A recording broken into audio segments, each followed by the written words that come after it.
Alô, pessoal. Vamos lá. No hebraico existe uma palavra datim, plural de dat. Ela é muito mal traduzida com o significado de religioso ou ortodoxo, como se as duas tivessem o mesmo significado, o mesmo sentido. No entanto, o sentido real é praticante, observante, ou seja, aquele que pratica as leis do judaísmo, que são os 613 mandamentos. Na língua hebraica não há uma palavra para religião. Dat, ela significa conhecimento. A Bíblia hebraica ela é constituída de 24 livros que narram toda a trajetória do povo hebreu e não possui o que nós ocidentais chamamos de Novo Testamento.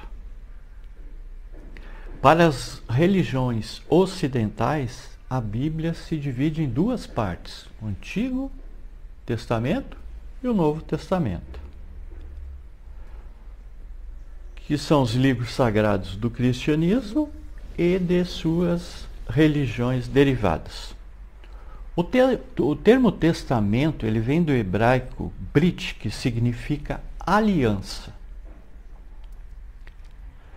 A antiga aliança do Sinai para o judaísmo e nova aliança de Jesus Cristo. O hebraico ela é uma língua semítica, que pertenceu aos semitas. Foi a língua utilizada para a escrita da Bíblia. Fora o livro de Daniel e Esdras, que foram escritos em aramaico.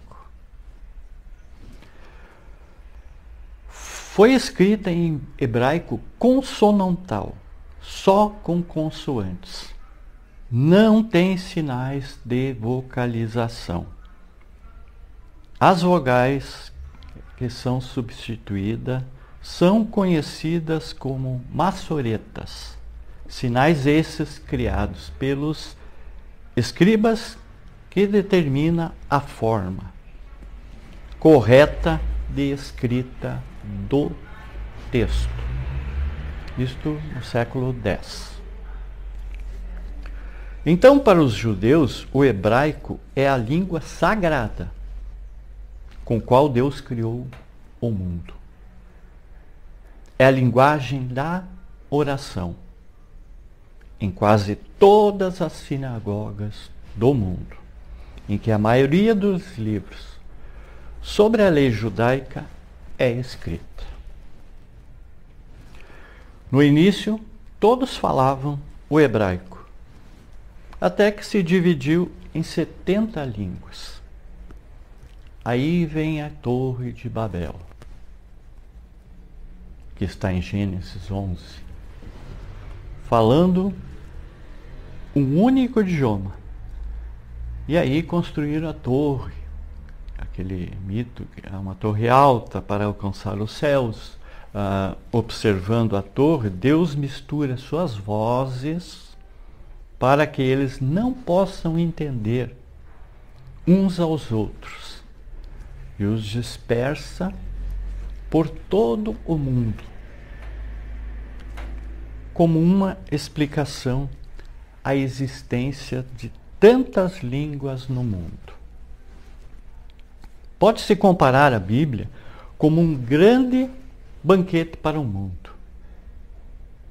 Este banquete só pode ser consumido por aqueles que pelo menos entendem o hebraico. E nós, ocidentais, recebemos sua tradução literal.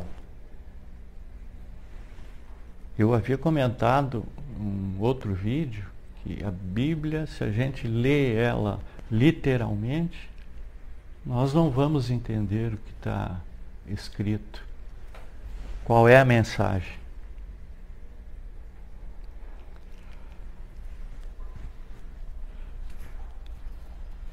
Pode-se dizer que para nós, de tudo isso, nos restou apenas a sobremesa, né?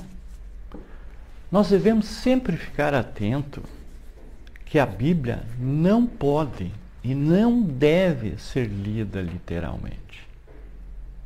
Mas, acima de tudo, precisamos estudá-la, a fim de que não pecamos no erro de entendermos o seu significado. E a doutrina espírita, que eu sempre digo, ela veio para esclarecer e entendermos o seu significado. É importante a necessidade de um estudo profundo que traga um conhecimento novo para as verdades existentes na Bíblia, tanto no Antigo Testamento como no Novo Testamento, o Evangelho de Jesus. E é através da doutrina espírita que nós vamos entender tudo que está escrito na Bíblia. Gratidão a todos.